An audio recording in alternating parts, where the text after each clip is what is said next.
Freeson Daugherty is a son of God, Christed being, who has chosen to walk his spiritual path with us. Now, Ruth was here first, I think. I think she had an influence in bringing him and their son, Matthew.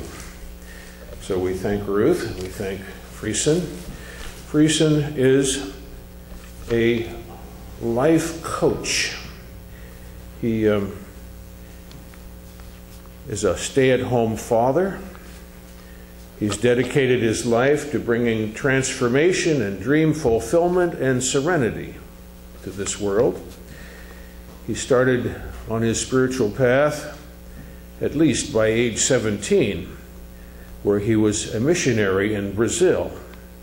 And he worked for a non-profit called Service for Peace. In 2005, he was graduated from a 2-year youth leadership program known as Special Task Force, in which he had the opportunity of traveling to 21 different countries doing humanitarian service projects, fundraisers, and even have the opportunity to participate in a security detail in Israel for a peace conference. He's a graduate of Landmark Forum and the Landmark Advanced course.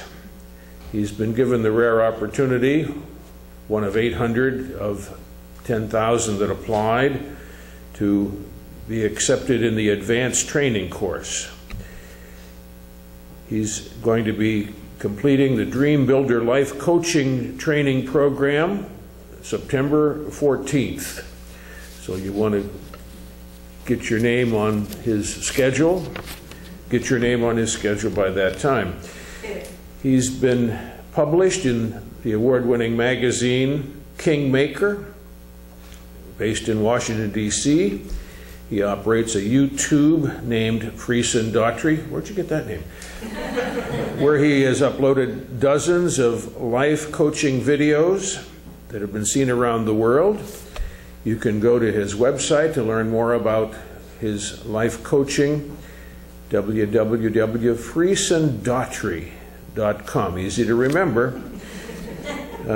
He's been here with Ruth about 2 years, and Matthew. He's participated in our joy and worship services in several ways, but this is his first opportunity to present to us as a speaker. Freeson, won't you come forward?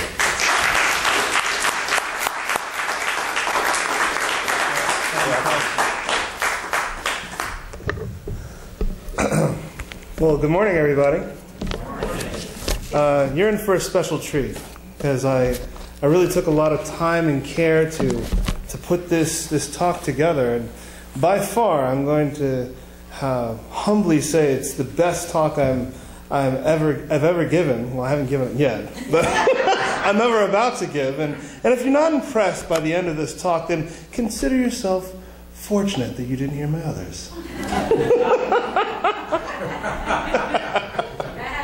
So, without further ado, for those of you who don't already know what the topic of my talk is today, is I have decided to take 25 precious minutes of your life to talk about nothing. Now, some of you might be thinking, well, I've never heard anybody talk about nothing. Clearly, you've never heard any politician speak. But no, this is not going to be a talk about niceties and platitudes and empty, meaningless things. This is probably the most sacred, profound truth that I know. Now, first of all, I'd like you to consider, think of an example of where nothing exists in the material universe. Like, try and think of that. Where is it? You know, I'm sure if I asked somebody here, you know, what's in an empty box? I'm sure some of you might say, well, nothing, right? Nothing's in an empty box. However, that's not true. See, in an empty box, you have air, and if you're looking inside of it, there's probably light in there too, right? But let's say we were able to close the box and make it a perfect vacuum. Then what's inside of it? Surely there's nothing inside of it at that point, right? Well, actually you would have radio waves and cell phone frequencies and all kinds of, energy wavelengths going through that box. And let's say you could shield it from all of that. You'd still have, quantum entanglement and, subatomic particles, bouncing around, all kinds of interactions going on there. And let's say we could get rid of that too. Well, you'd still have the inside of the box, right? So there's always something. There's never nothing in the material universe. So what I'm getting at here is nothing is actually not something that exists in the material universe, but it's actually a sacred space where we have the ability to create something new. Now, let me give you an example of what I mean by that. Do we have any artists here? I know you're an artist, Yeah, and like when you create a new song or paint a new masterpiece, you must first start with a blank canvas, right? And sure, you could probably, try and create something new with something you've already created or something else that somebody else already created, but notice how it's going to be heavily influenced by what's already there. Now, this is just common sense to us. We know that, if you try and write a new song from an old song, you get a remix. But why does this elude us when it comes to when we try to create a new possibility for our lives? Somehow, we have the impression that, I can just create a new possibility for myself based on who I was. We don't see that somehow our past of who we are is going to taint and heavily influence the new possibility that we're creating for ourselves. See how that works? Let me give you a personal example of how my history was threatening to imprison my future and destroy any possibility that I would create from that point. I recently sank into, not so recently, I don't really exactly remember when it was, but before I came down this path of real internal discovery and profound truth, I sank into a very serious depression. It lasted probably about, I'd say maybe 3.5 months or so, and man, I was a train wreck. I was moody, I was complaining, it was everybody's fault but my own, and even my marriage was at risk, I was fantasizing about leaving my wife, and I was making this all her fault. I was like, my wife is boring, she has no imagination, and I married too young, and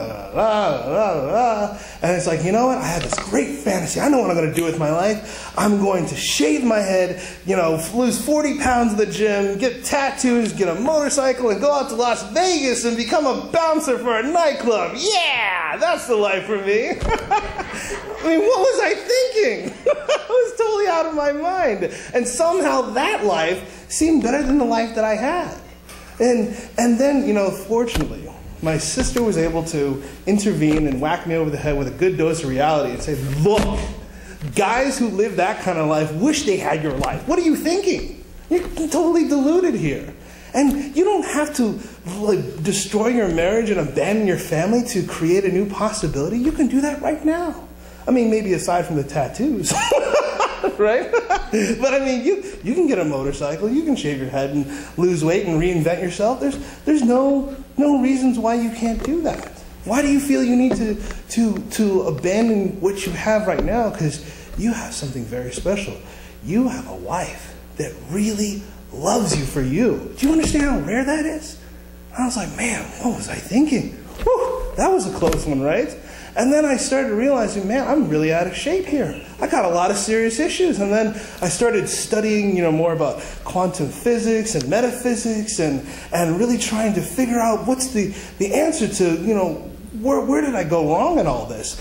And then in between, watching some documentary on quantum physics and an interview with Oprah Winfrey and Eckhart Tolle, it snapped. I got it. I was like, wow, focus. It's all about focus. So then I kind of stumbled upon this practice called mindfulness. And then, it was a total, flip-flop, right? I was just totally blown away by this feeling of being ever present and just totally rooted in the present. what this world looked like to me was I was enraptured by the majesty and the beauty of everything exactly the way it was, without any kind of, pretense or impression based on what I thought it was or what I was told it was. And the really fascinating thing about being in this space of ever present, and it was pretty much like a space of nothingness, because I also didn't really have a real opinion about anything, because I was just observing things as they were. It got really bad, actually, for a while. I mean, like, my wife was getting a little annoyed with it. She's like, honey, can you kill that cockroach on the kitchen floor? I was like, no, it's so beautiful. It's geometry and it's life and it's me at the same time. Well, you just kill it already. It's disgusting, But that's kind of like where I was at. And the really fascinating thing about being in this space of nothingness and non-opinion is creation was just kind of a natural thing to do.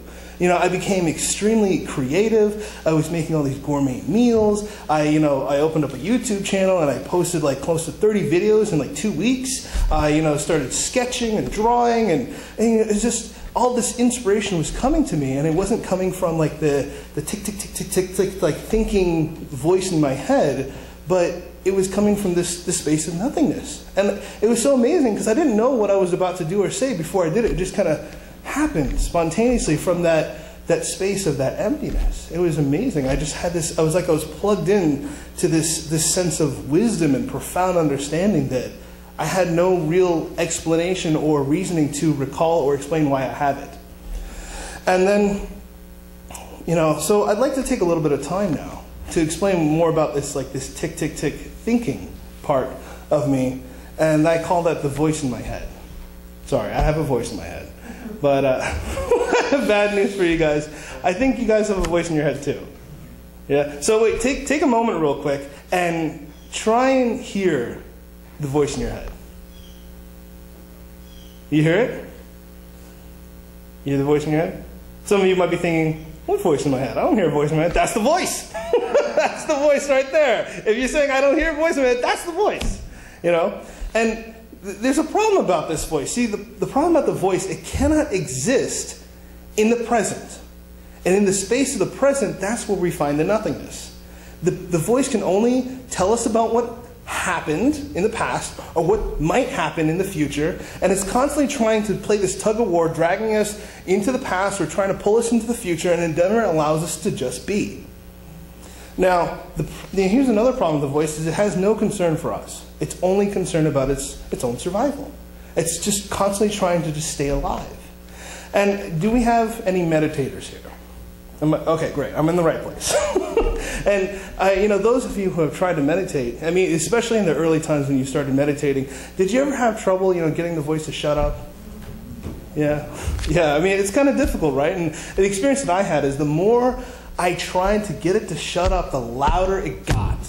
I was like, come on, just leave me alone. Can I just get 10 minutes? Please, 10 minutes. That's all I'm asking for. It just wouldn't shut up. And the more I fought it, the stronger it got. And then what I learned from that experience of mindfulness is I didn't have to fight the voice. I employed it. I told it to do something. I said, hey, voice, can you please, tell me about this microphone stand? Just kind of take it apart for me and just explain all the ins and outs. What's it made out of and where did it come from and stuff like that. And then right away, just tick, tick, tick, tick, tick. And then I was like, great. Well, you're busy doing that. I'm just going to sit here and be for a minute. Daddy has some more important things to do. It's like, it just kind of like run off like a little child getting all busy, like, when I give my son a juice box to get him to be quiet. It was great. Just giving it something to do and focusing on the present. It was such a great opportunity to finally be rid of the voice.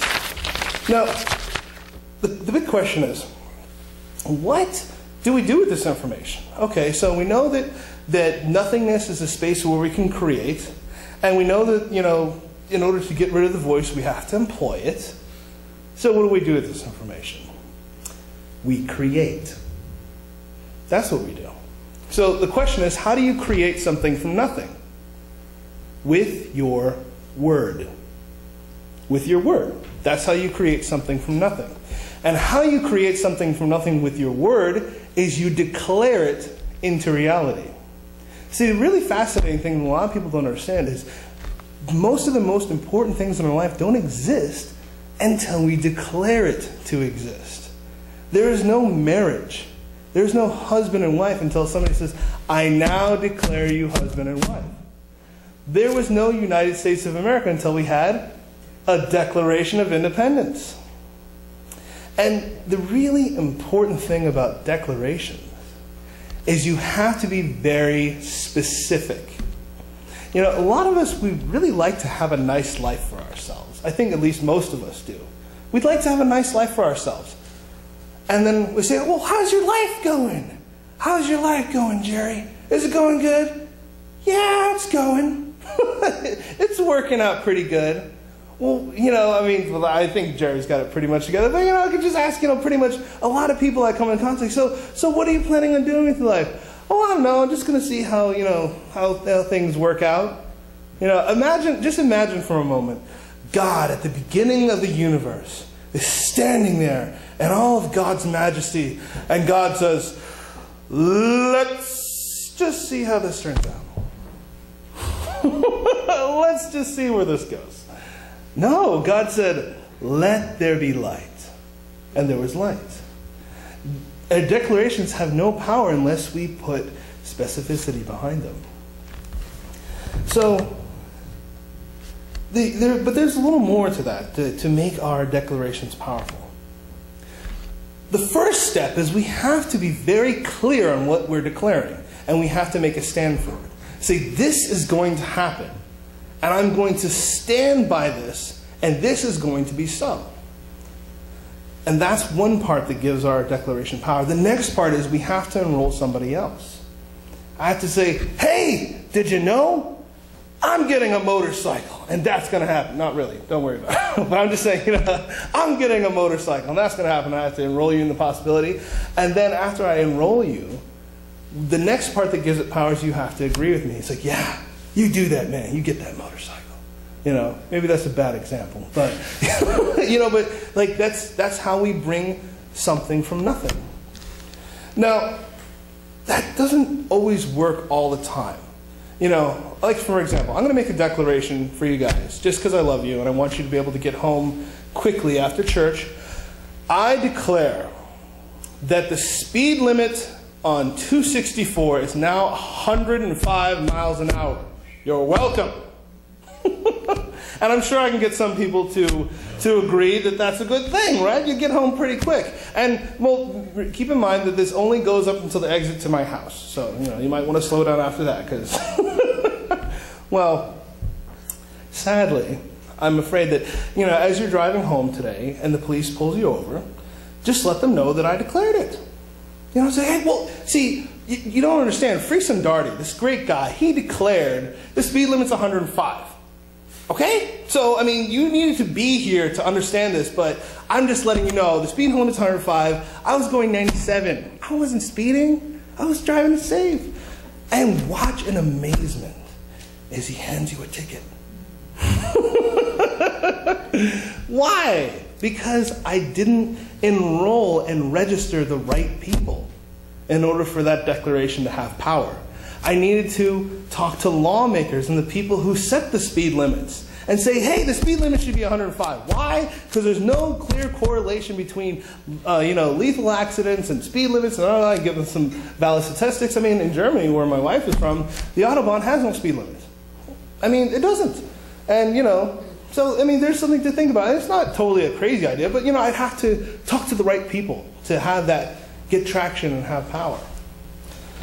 So, I'd like to take a little more time to really emphasize on this other point here, which is making a stand for our declarations. Because I think we understand a little bit more about why it's important to get other people included in the things we declare to become so in our reality. But, you know, when we make a stand, a lot of us kind of do the opposite. You know, we say, okay, this is really going to happen. I'm really going to do this. I'm going to make this work. This is going to happen. And then we start focusing where life is at. You know, my wife and I, you know, we're in the process of our financial transformation completely transforming. And that wasn't possible for us up until recently, until we really understood that where our power is where our focus is. And where our focus is on the fact that we don't have a lot of money. So we kept focusing on the fact that we don't have a lot of money and trying to figure out the situation based on the fact that we don't have a lot of money, and we kept having not a lot of money. But now that we've set our focus to an abundance of money and essentially like an ever-flowing chalice, that we'll always have what we need provided, all these new possibilities are opening up for us now. So that's really the secret. That's the key. Is where your focus goes, so does your power. And when you make a declaration and you focus at where life is at, your declaration will actually start to sync and match up with where life is at. But when you make a declaration, you keep your focus on that declaration, you say, this is going to happen, you keep your focus there, and you basically ignore all the little petty circumstances of life, like magic, your life rises up to match that declaration. A very brief example. Recently, our car broke down. Right? I had this ugly old jalopy. The car broke down, and normally I said, well, we got to get this vehicle working. So we got to figure out a way to fix it. We just spent $5,000 on the thing, and now it's broken down again, and it's going to cost another $900 to fix. And I really want to get out of this car. But then I realized that my declaration was, we need a working vehicle. That was what the declaration was. And instead of focusing on we need a working vehicle, I was focusing on the fact that we had a broken car. That was like the petty circumstance. And then by focusing on the fact that we need a working vehicle, within 1 week, we found ourselves driving around in a brand new Honda Fit, like right off the lot.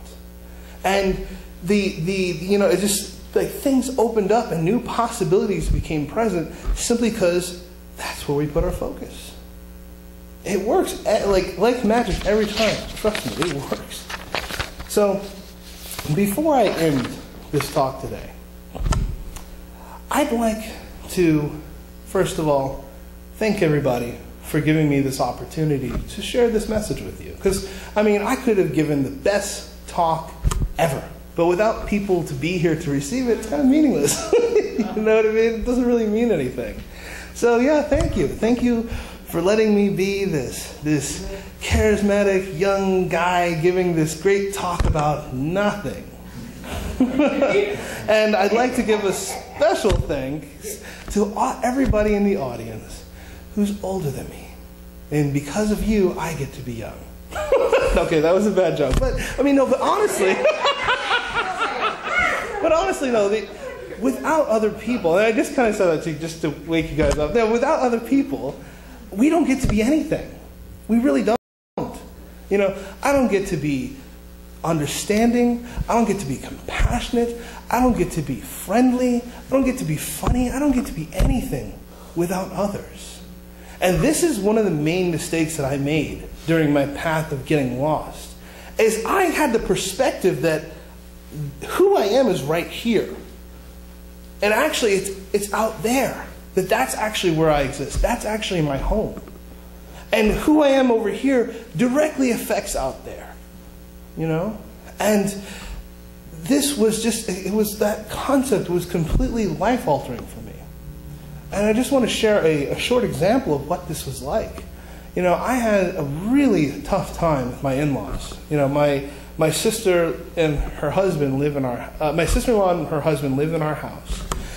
And I could, there's not a jury in the world that would convict me of being wrong about how terrible and belligerent these people were. I could give you a long laundry list of why these people are just basically human wastes of space. I was just so self-righteous about this. And I didn't get that I created that environment with all of my passive aggression, with all of my pettiness, with all of me making them wrong. I actually transmuted who they were. Because I remember what my brother-in-law was like when we first moved in. And he was this happy-go-lucky guy and stuff like that. And he had the misfortune of living with me. Because I was sitting here brooding, making him wrong all the time. Oh, you didn't do the dishes when you're supposed to. Oh, you left your socks in the living room again. Oh, you don't help around the house. You don't cut the grass. And he's constantly being attacked by this self-righteous guy. And he started becoming this person, and I was creating this new person that I really didn't like. And the more I invested in this negative energy, the more he became that person that I didn't like. It was a vicious cycle. And then I understood it's not about who other people get to help me. Because I was thinking, who you are needs to benefit me. And that's what my focus is I want you to get people to benefit me.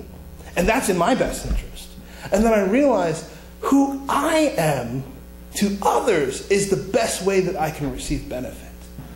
By me being a person that makes a stand in my house, I say, look, you can go anywhere out there in the world, anywhere, and know that at least here in this house, you have one person who's got your back. One person who authentically loves you and allows you to be yourself. And by me being that for them, I got a brand new environment to live in, and it was beautiful. Finally, all of the tension was gone, all the walking on eggshells was gone, and we just had this opportunity for open dialogue again. It was great, and I was like, wow, it's really not about who others are for me, it's who I get to be for others is where I receive the most benefit. So, I would like to end this with this question. Because we are interconnected with this beautiful harmonic tapestry, interwoven beyond time and space that we call love, that transcends not just the whole world, but the entire cosmos.